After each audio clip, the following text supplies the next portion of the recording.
నిన్ను పోయి యుద్ధం చేయమని చెప్పడం లేదురా, కనీసం అది ఆపే ప్రయత్నం అన్నా చేయని చెప్తున్నా. ఇది కూడా మనకి చేత కాకపోతే ఇంకా మనం ఎందుకురా బ్రతకడం? బ్రతికి ఏం లాభం? అవన్నీ మాటలకే రా, చేయడానికి ఒకడు ముందరాడు. ముందుకు పోయేవాడిని నువ్వే అడ్డుకుంటున్నావు కదరా. ఎవ్వడికి లేని బాధ మనకెందుకురా?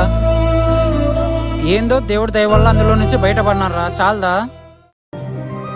మనలాంటి ఒక ప్రాణమే కదరా వాళ్ళకు కూడా ఉండేది.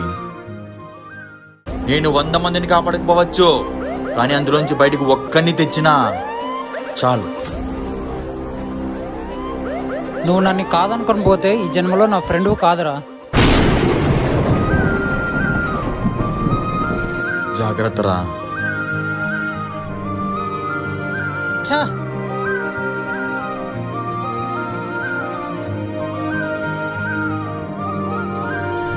ఎన్ని అడ్డంకులు వచ్చినా సరే నా ప్రయత్నం అస్సలు ఆపకూడదు.